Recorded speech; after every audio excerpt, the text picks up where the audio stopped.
Bonjour à tous, je vous présente les deuxième et troisième parties du cours.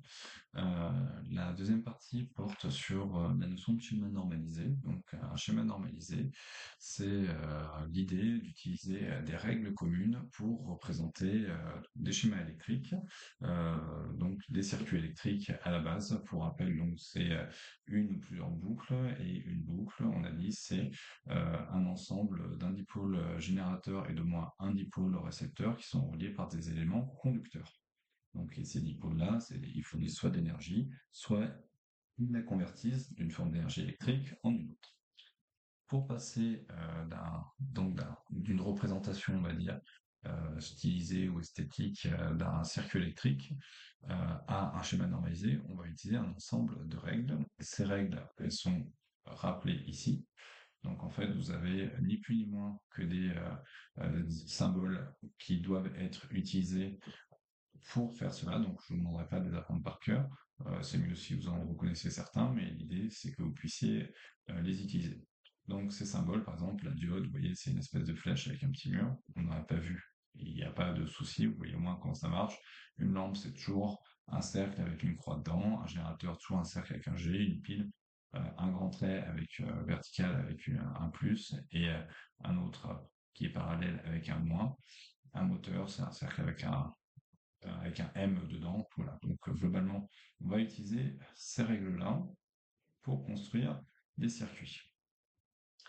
Lorsqu'on a par exemple ici la pile, donc ici la pile, je repère là, tac, j'ai l'interrupteur, ouvert ou fermé, c'est pas précisé dans la situation, une lampe, donc une lampe, je fais ça, et c'est tout, c'est un circuit qui est assez simple, les fils de connexion sont toujours représentés par des traits horizontaux ou verticaux, comme on voit ici, et ici, c'est suggéré également. On vous montre que là, une courbe, ça ne marche pas. Donc ça, c'est pas bon.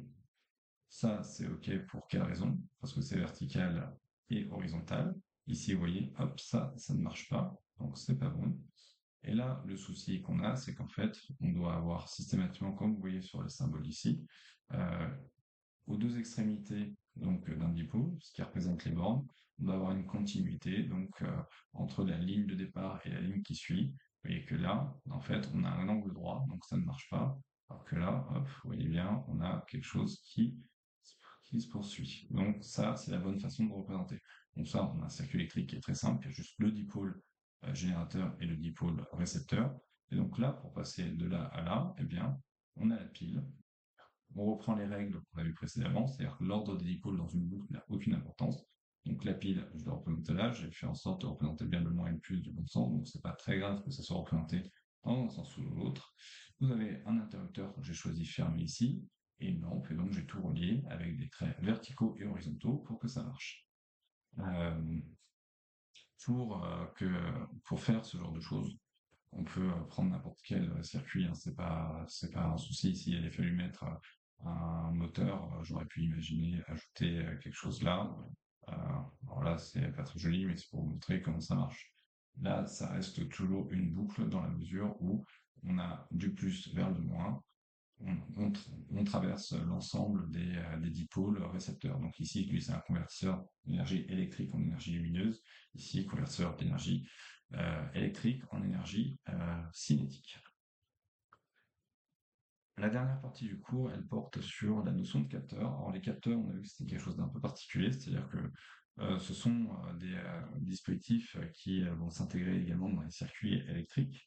La plupart du temps, on parle de capteurs au sens très large, mais dans le cadre du circuit électrique.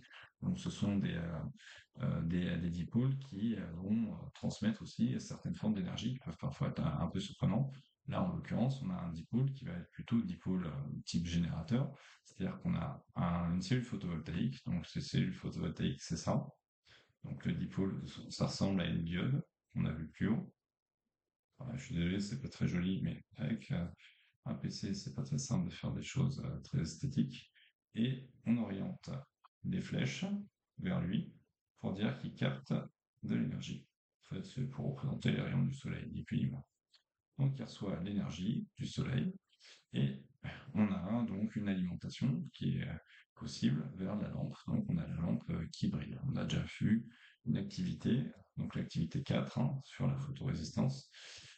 Pour rappel, la photorésistance, c'est le même genre de choses, c'est une résistance, hop, une photorésistance avec des flèches qui montrent qu'elle est sensible à la lumière.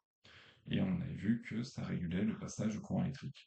Donc on a la possibilité d'avoir une information, là en l'occurrence c'est 2 fois d'énergie lumineuse qui est reçue, et on va pouvoir générer des contraintes ou au contraire libérer certaines contraintes sur un circuit électrique.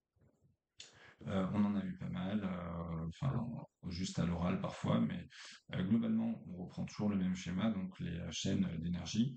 Euh, pour ceux qui ont encore du mal, dans toute chaîne d'énergie, il y a la notion d'énergie thermique, c'est-à-dire qu'en électricité, rares sont les convertisseurs qui sont des convertisseurs à 100%. Donc là, il y a toujours un petit peu d'énergie thermique qui se dégage. C'est la même chose avec le moteur de votre voiture qui est thermique. C'est-à-dire que ça a beau générer du mouvement, vous mettez la main sur le moteur, vous voyez que ça chauffe. Voilà. Bon, j'espère que ça sera clair. N'hésitez pas si vous avez des questions.